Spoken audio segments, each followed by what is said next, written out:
Hello दोस्तों, नमस्कार। स्वागत है आपका मेरी वीडियो में। दोस्तों, आज हम बात करने वाले हैं एसएससी दिल्ली पुलिस कांस्टेबल में जो वैकेंसी आई है उसके बारे में। और अभी उसमें कुछ न्यू वैकेंसी को अपडेट किया गया है, उसमें कुछ नई वैकेंसी आई है, उसके बारे में बात करेंगे। दोस्तों, इससे पहले जो हमने वीडियो बनाया था एसएससी पुलिस कांस्टेबल में जो वैकेंसी आई है उसके बारे में, उसमें जो वैकेंसी की संख्या है दोस्तों 7,565 कुछ वैकेंसी वहाँ पे दिल्ली पुलिस कांस्टेबल में आई हुई है और उसके फॉर्म अभी चल रहे हैं। तो जो भी स्टूडेंट जिन्होंने उसमें अप्लाई नहीं किया है तो जाकर अप्लाई कर दीजिए, अच्छी वैकेंसी है और फीस भी ज़्यादा वहाँ पर नहीं रखी गई है। ओनली 100 रुपये जनरल ओबीसी कैंडिडेट की है और फीमेल की वहाँ पर कोई भी फीस नहीं है। फीमेल एससी एसटी की जीरो फीस है, तो वहाँ पर आप अप्लाई कर सकते हैं क्योंकि वो एसएससी की तरफ से वहाँ पे वैकेंसी निकाली गई है। तो फीस इसलिए वहाँ पे बहुत कम रखी गई है दोस्तों। अक्सर बहुत कम देखने को मिलता है कि फीस इतनी कम पुलिस में देखने को मिलती है। आज बात करेंगे जो एसएससी दिल्ली पुलिस कांस्टेबल में वैकेंसी आई है वो है एडब्ल्यूओ और टीपीयू के बारे में दोस्तों। एडब्ल्यूओ असिस्टेंस वायरलेस ऑपरेटर और TPO tele operator, TPO tele operation operator. ये दो वैकेंसी दोस्तों आई हुई है और अच्छी वैकेंसी है। इनके बारे में बात करेंगे आगे कि क्या इनमें मांगा गया है और क्या क्वालिफिकेशन मांगी गई है, कितनी एज मांगी गई है, कितनी फीस है, कौन कौन अप्लाई कर सकता है, कितनी रेस मांगी गई है, कितनी हाइट मांगी गई है, क्या सिलेबस रहेगा। इस सारी जानकारी हम आपसे शेयर करने वाले हैं। तो दोस्तों, बने रहिए वीडियो में लगातार और सही जानकारी को सही समय पर जानने के लिए चैनल को सब्सक्राइब कर दीजिए, लाइक कर दीजिए, जिससे आपको आने वाली जो जानकारियां हैं सही समय पर मिलती रहे। तो थैंक यू दोस्तों।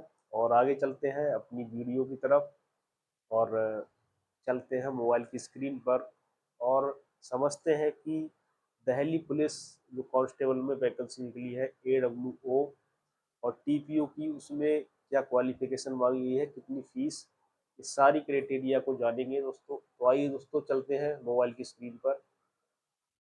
हेलो दोस्तों, तो हम आ चुके हैं अपने मोबाइल की स्क्रीन पर और यहाँ पर बात कर रहे हैं हम एसएससी दिल्ली पुलिस कांस्टेबल में जो न्यू वैकेंसी अभी कुछ और आई है उसके बारे में। पुरानी वाली जो वैकेंसी है उनके बारे में बात नहीं कर रहे हैं। अभी जो और वैकेंसी उसमें ऐड हुई है उसके बारे में बात करेंगे। तो मेरे पास एक पीडीएफ दोस्तों है जो मैंने तैयार किया है।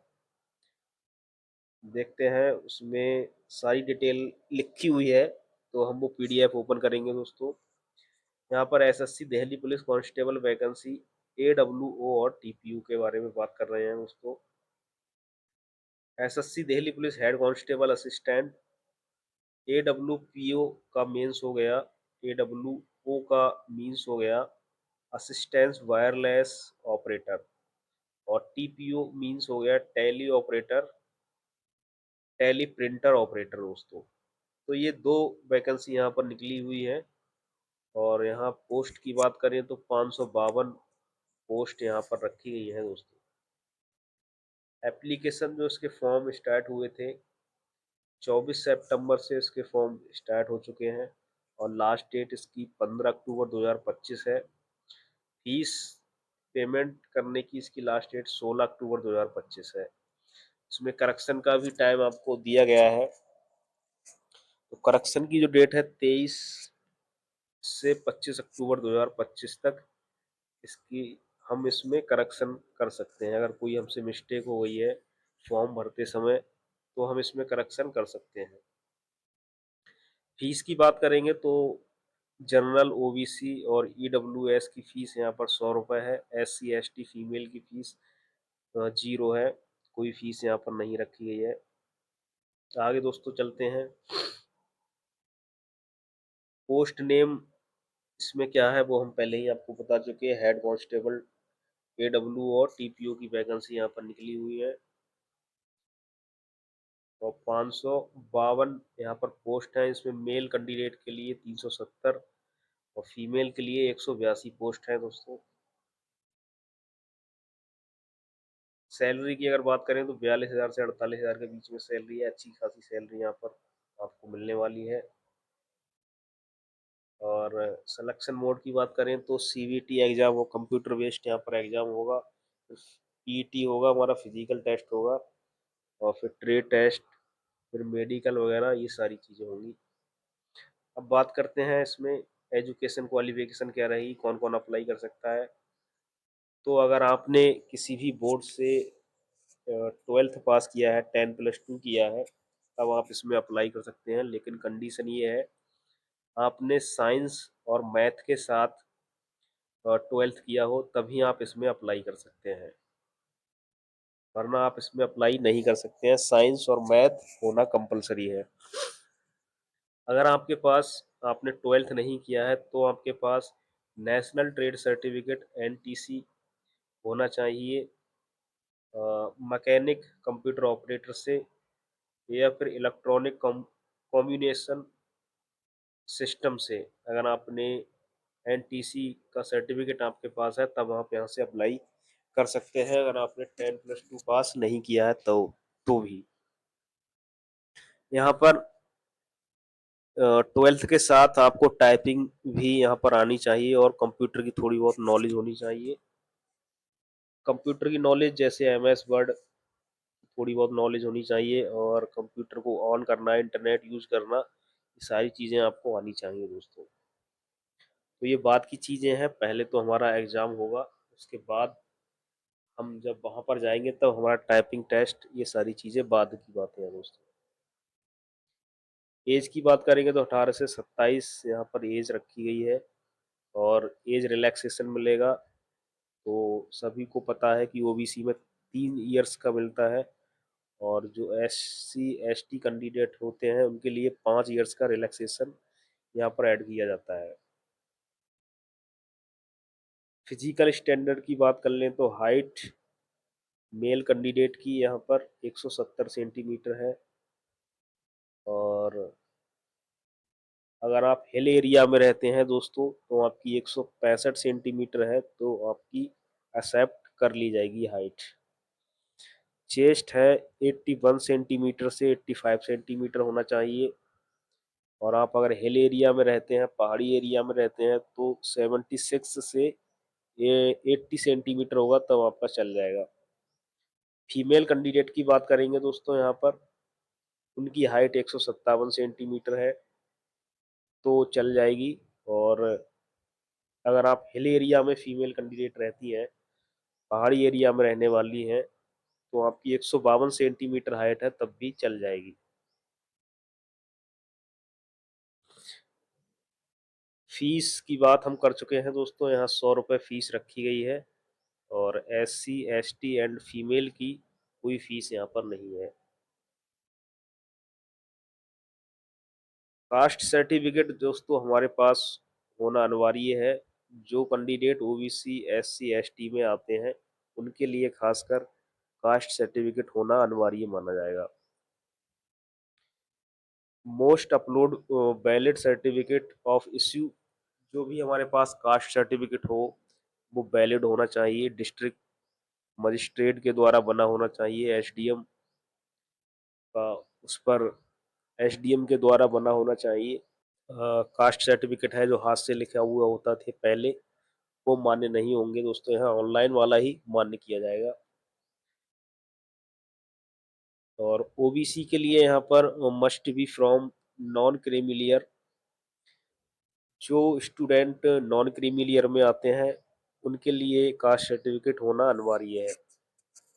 नॉन क्रीमिलियर जिनकी आय 8 लाख से कम होती है वो स्टूडेंट नॉन क्रीमिलियर में आते हैं, और जिनकी आय 8 लाख से अधिक होती है वो क्रीमिलियर में आते हैं दोस्तों। तो certificate must be issue within 1 year from closing date of application. कम से कम जो अभी फॉर्म स्टार्ट हुए हैं इनसे 1 साल पुराना अगर हमारा सर्टिफिकेट है तब भी चल जाएगा दोस्तों, कोई दिक्कत नहीं है। लेकिन यहाँ एक और शर्त है कि जो हमारा कास्ट सर्टिफिकेट है, ये देखिए यहाँ पर लिखा हुआ है कि जो हमारा कास्ट सर्टिफिकेट है वो present format of government of India, यानी गवर्नमेंट वाला हमारा कास्ट सर्टिफिकेट होना चाहिए, स्टेट वाला यहाँ पर मान्य नहीं होगा। अगर हम स्टेट वाला कास्ट सर्टिफिकेट यहाँ पर अपलोड कर देते हैं तो हमें जनरल में काउंट कर लिया जाएगा, उससे भी कोई इशू नहीं है दोस्तों। तो अगर आप अपनी कैटेगरी का छूट लेना चाहते हैं, छूट के लिए अप्लाई करना चाहते हैं, तो आपको गवर्नमेंट ऑफ इंडिया का कास्ट सर्टिफिकेट बनवाना होगा, तभी वो यहाँ पर मान्य होगा, तभी आप जिस कैटेगरी में है उसी कैटेगरी में वहां पर लिया जाएगा, वरना आपको जनरल कैटेगरी के लिए काउंट कर लिया जाएगा। सिग्नेचर की बात कर लेंगे दोस्तों, ये बहुत इंपॉर्टेंट चीजें हैं, फोटो और साइन। तो फोटो यहाँ पर लाइव आपको अपलोड करना होगा और फोटो क्लियर होना चाहिए, बिल्कुल साफ चेहरा हमारा होना चाहिए, सीधा चेहरा होना चाहिए, और पीछे जो बैकग्राउंड हो वो प्लेन होना चाहिए दोस्तों। और हमारे सर पे कैप नहीं होनी चाहिए, चश्मा नहीं होना चाहिए, मास्क नहीं होना चाहिए। अगर ये चीज़ें हैं तो हमारा फॉर्म रिजेक्ट कर दिया जाएगा। सिग्नेचर की बात करें तो सिग्नेचर भी एक प्लेन पेपर पर होने चाहिए, और कैपिटल अक्षर में साइन हमारे नहीं होना चाहिए। हैंड राइटिंग रनिंग लेटर्स में होना चाहिए, यानी स्मॉल लेटर्स में, और बीच में कोई गैप नहीं होना चाहिए। वाइट पेपर पर ब्लैक पेन से साइन होने चाहिए दोस्तों। ये बहुत ज़रूरी चीज़ें हैं, अगर ये हमारी मिसमैच हो जाती हैं तो कहीं ना कहीं हमें प्रॉब्लम देखने को मिल जाती है। आगे दोस्तों चलते हैं, सिलेक्शन प्रोसेस क्या रहेगा। कंप्यूटर बेस्ड एग्जाम होगा हमारा, इसमें 100 नंबर के क्वेश्चन आएंगे हमारे। फिजिकल एजुकेशन, फिजिकल एडुरेंस हमारा होगा, यानी फिजिकल टेस्ट होगा। उसके बाद टाइपिंग टेस्ट होगा, फिर डॉक्यूमेंट वेरिफिकेशन होगा, और फिर मेडिकल होगा दोस्तों।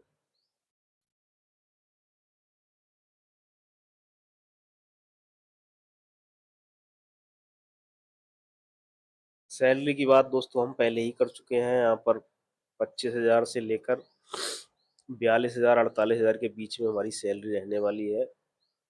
और अब बात कर लेते हैं कि अगर हम फॉर्म के लिए अप्लाई कर रहे हैं तो कौन कौन से डॉक्यूमेंट हमारे पास होने चाहिए। हाई स्कूल की मार्कशीट, और 10th की मार्कशीट, और 12th की मार्कशीट हमारे पास होनी चाहिए। 10th और 12th की मार्कशीट हमारे पास होनी चाहिए। कास्ट सर्टिफिकेट होना चाहिए, और डोमिसाइल सर्टिफिकेट, निवास प्रमाण पत्र हमारे पास होना चाहिए। फोटो साइन, और अगर एनटीसी सर्टिफिकेट है तो वो हमारे पास हो तो अच्छी बात है, अगर नहीं है तो भी कोई दिक्कत नहीं है। वैलिड आईडी प्रूफ, आधार कार्ड, पैन कार्ड या वोटर आईडी, इनमें से कोई एक डॉक्यूमेंट हमारे पास होना चाहिए अगर हम अप्लाई करने के लिए कहीं शॉप पर जा रहे हैं या खुद के लिए अप्लाई कर रहे हैं तो दोस्तों जानकारी आपको कैसी लगी, और जानकारी आपको कैसी लगी आप कमेंट में भी बता सकते हैं। और जिन लोगों ने फॉर्म अप्लाई नहीं किया है वो जाकर फॉर्म अप्लाई करा दें, क्योंकि यहाँ पर अच्छी जॉब है ये। ओनली 10+2 पास दोस्तों यहाँ पर मांगा गया है, ज़्यादा कुछ नहीं मांगा गया है, और फीस भी बहुत कम है। तो आप यहाँ पर अप्लाई कर सकते हैं। और इससे पहले जो वैकेंसी आई थी दोस्तों एसएससी दिल्ली पुलिस कांस्टेबल के लिए, उसमें भी आप अप्लाई कर सकते हैं, उसमें भी अच्छी खासी वैकेंसी है और फीस भी ज़्यादा नहीं है दोस्तों। तो थैंक यू दोस्तों, धन्यवाद।